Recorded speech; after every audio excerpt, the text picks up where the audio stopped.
Hi guys, in retrospect I don't even know how I ended up looking up Mr. Hamza, but anyway I did. It seems he's abandoned his original blog and is now on a homepage. The first item that struck me was an invitation to Mr. Hamza's new research on embryology. When I looked at it, I got curious and wanted to take a look at it. I read the trailer and then tried to click on the download link, expecting it to open in a PDF viewer. Nothing happened. I then opened the page as source and quickly found out why. There was no link. It was just a dummy teaser to make an unsuspecting reader think there was new research here. Well, after all, what new research would I expect from Mr. Hamza, who has huge problems with consistent argumentation and usually simply substitutes words from the Quran with different ones to make it look more modern and correct? Well, as an example, during a short discussion with a professor of evolutionary developmental biology and embryologist, where Mr. Hamza first questions the value of empirical evidence. You're assuming that you must have an empirical paradigm to everything that you say, a verificationism. It's like logical positivism of the 1960s. It doesn't work anymore. Then, first and foremost, of course, intellectually challenges empirical evidence to form conclusions. Almost, don't you think it's an unhealthy way intellectually to always require empirical evidence to form conclusions about things? But then, when someone states something he does not like, declares it an assumption due to lacking empirical evidence. But there's no empirical or historical evidence for that. There isn't. But it's just an assumption.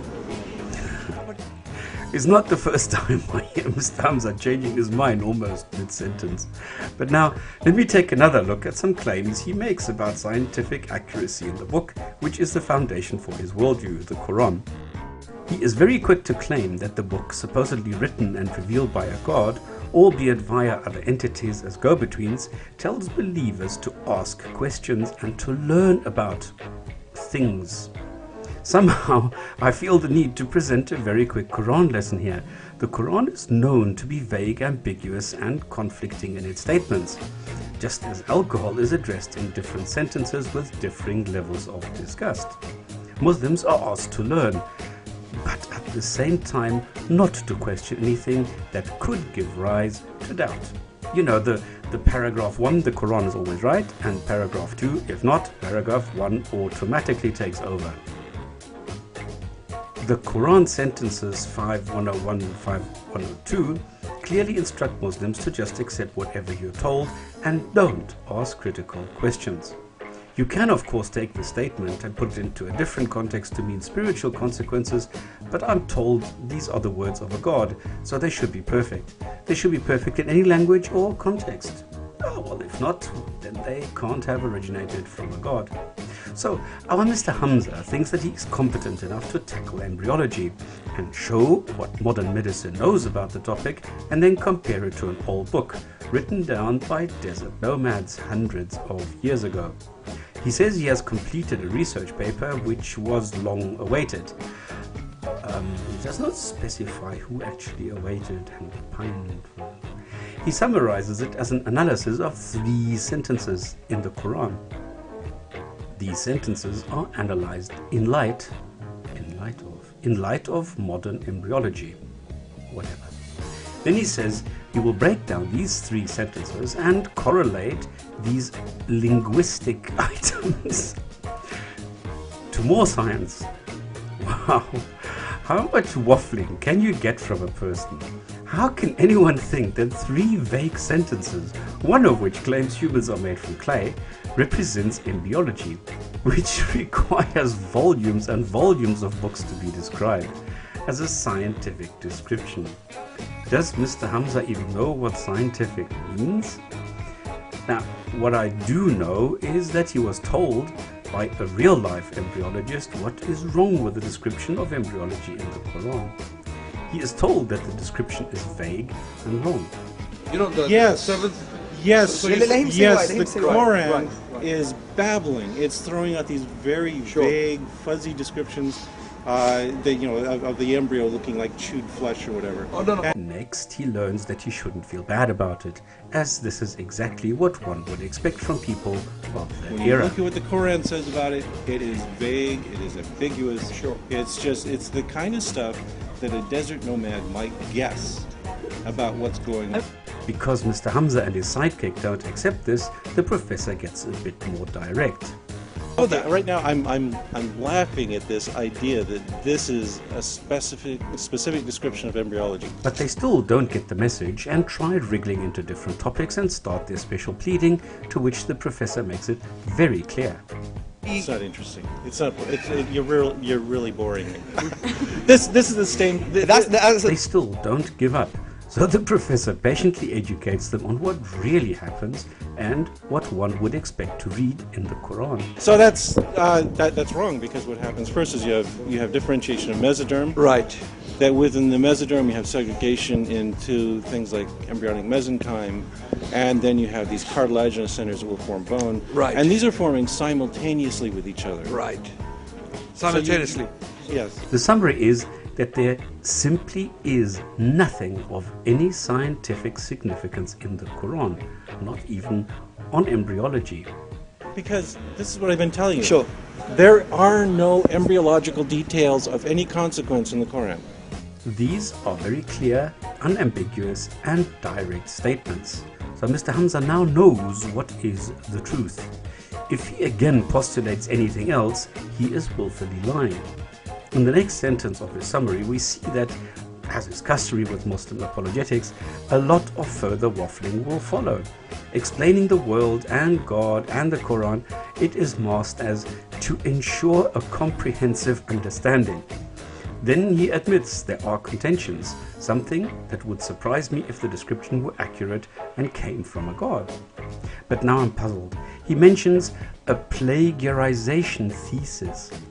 Does this mean if a description in the Quran can't be considered a miracle due to alternative explanations, this automatically means the contents is cribbed from somewhere else?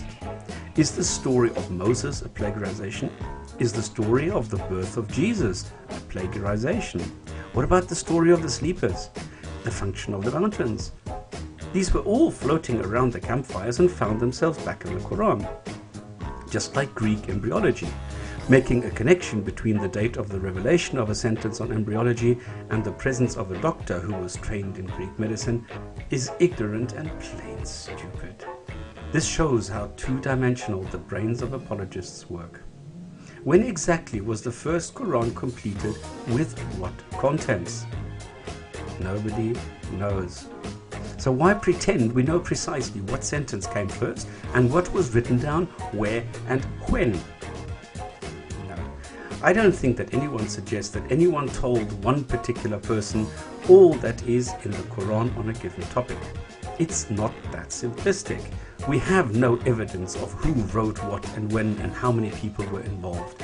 All we know for sure is that the things mentioned in the Quran were known at the time and that the Quran mentions nothing that wasn't known. Is that easy enough?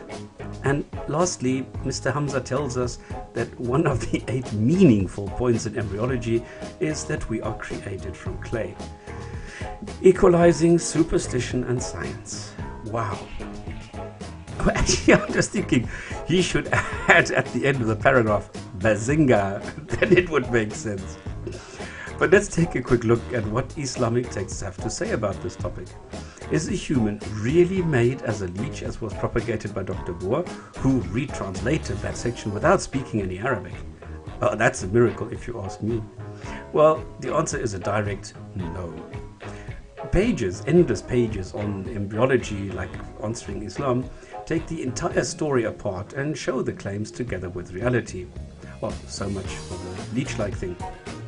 And as YouTube user Captain Disguise has already shown, the literature surrounding the embryology sentences in the Quran all agree that the Quran describes a blood clot, not a leech, when talking about alaka.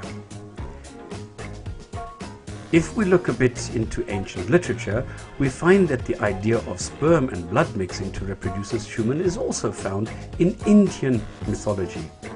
So it's been around. Then Mr. Hamza tackles the origin of sperm problem. He claims it is specific to males. Does anyone see where this is male specific? Or did his references just slip? The entire topic remains vague and ambiguous, just as Mr. Hamza was repeatedly told. Why doesn't he learn? Does the Quran say that sperm is produced in the testicles? No.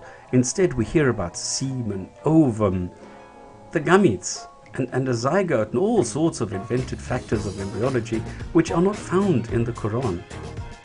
We need to imagine that this is what they mean, and pronto, the Quran is correct.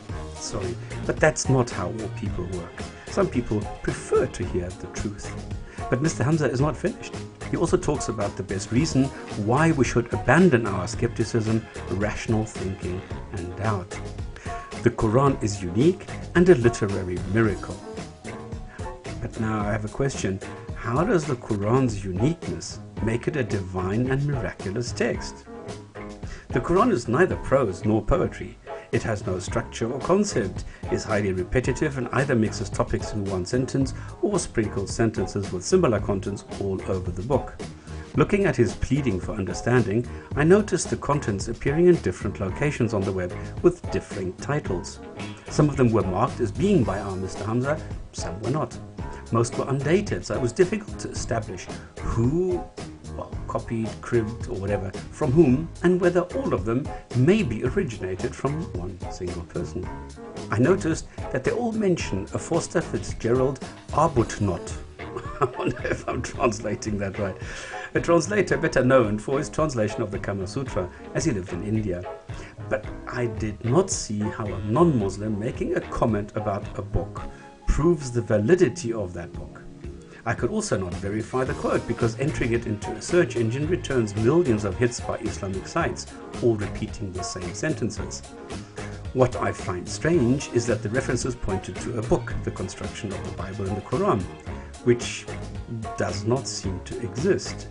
Well, at least I could not find it, but then this could be my incompetence. It does not matter which article you select. They are all equally limited and only applicable if you switch off all critical thinking and go into full gullibility mode. I have no other explanation. Can God really have free will if he knows everything? I don't know why Mr. Hamza goes into all these different topics. And can God have free will? Is this really the question? I would prefer to know whether humans have free will, not their gods. And lastly, if failure is not an aspect of omnipotence, then what is? Will Mr. Hamza learn or do it again? Thanks for your time.